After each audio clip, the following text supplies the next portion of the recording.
BCY party అధినేత రామచంద్ర యాదవ్కు పోలీసులు నోటీసులు ఇచ్చారు. బల్క్ డ్రగ్ ప్రాంతాన్ని పరిశీలించేందుకు ఆయన బయలుదేరారు.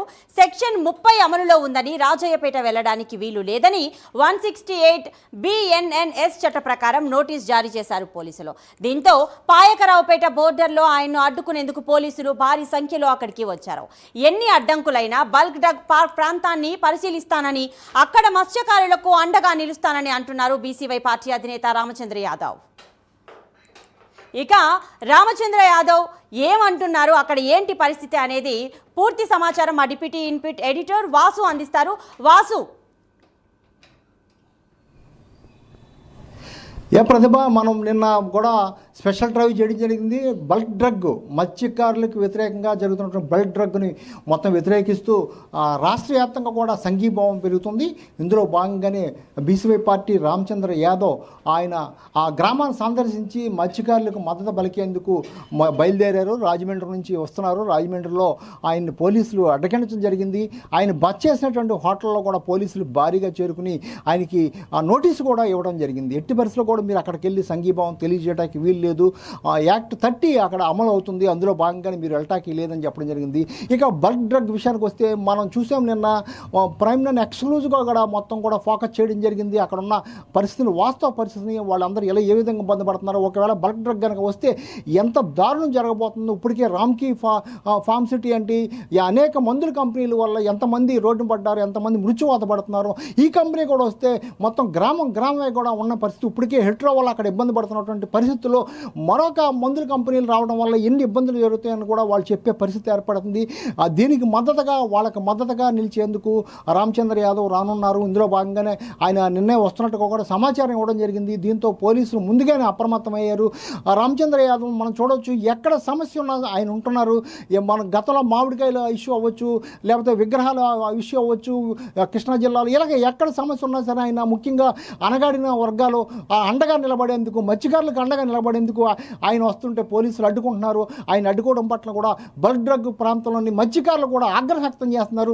తమకు మద్దతు పలికేందుకు, తమ వైపు నిలబడేందుకు వస్తున్న రామచంద్ర యాదవ్ను అడ్డుకోవడం సబబు కాదు, ఆయన మా ఊళ్ళోకి రానివ్వాలని కూడా వాళ్ళు కూడా అడ్డుకునే పరిస్థితి, పోలీసులకు వ్యతిరేకంగా చేసే పరిస్థితి కనిపిస్తుంది. ఒకవేళ రామచంద్ర యాదవ్ను కనుక ఆ గ్రామాన్ని రానివ్వకపోతే ఆ మత్స్యకారులు కూడా రోడ్డు ఎక్కే అవకాశం ఉంది, వాళ్ళు కూడా రోడ్డు మీదకి వచ్చే అవకాశం ఉంది. ప్రస్తుతానికైతే రామచంద్ర యాదవ్తో రాజమండ్రిలో పోలీసులు చర్చిస్తున్నారు.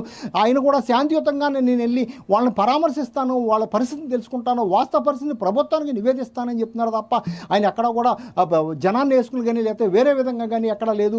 ఆయన రానిచ్చేందుకు అభ్యంతరం ఏంటని కూడా మొత్తం కూడా మత్స్యకారులు ప్రశ్నించే పరిస్థితి కనిపిస్తుంది. ప్రస్తుతం అయితే పోలీసులు ఆయనతో చర్చిస్తున్నారు. రాజమండ్రిలో ఆయన బస్ చేసినట్టు హోటల్లో మొత్తం ఆయనతో చర్చిస్తున్నారు. మరి కాసేపట్లో ఆయన తప్పనిసరిగా కూడా పాయకరాపేట నియోజకవర్గంలో ఉన్నటువంటి హోంమంత్రి నియోజకవర్గంలో ఉన్నటువంటి ప్రాంతానికి రానున్నారు.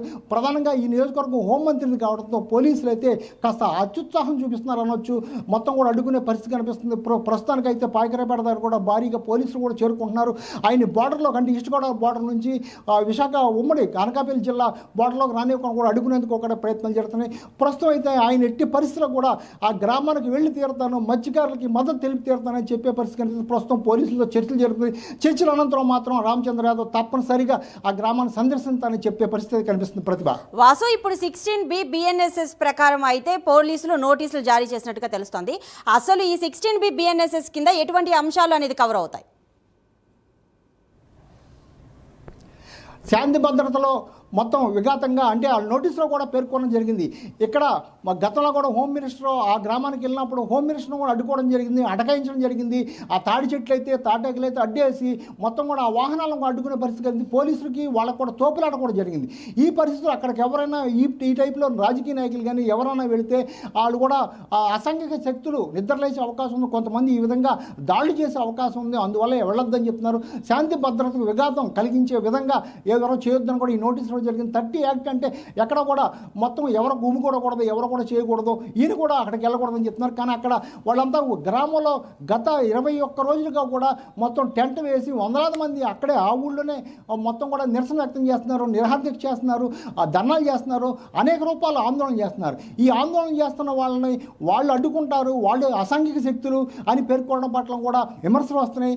మత్స్యకారులు అయితే తీవ్ర ఆగ్రహం వ్యక్తం చేస్తున్నారు. అక్కడ ఎటువంటి శాంతి భద్రతకు విఘాతం కలిగించే పరిస్థితి లేదు. మేము శాంతియుతంగానే ధర్నా చేస్తున్నాం, మమ్మల్ని మద్దతు పలికి ఎందుకు వస్తున్నాం, రామచంద్ర యాదవ్ రానివ్వండి కూడా వాళ్ళు కోరే పరిస్థితి కనిపిస్తుంది. తప్పనిసరిగా ఆయన అయితే ఆ గ్రామాన్ని సందర్శించే అవకాశం ఉంది. Pratibha. S Vasu, thank you.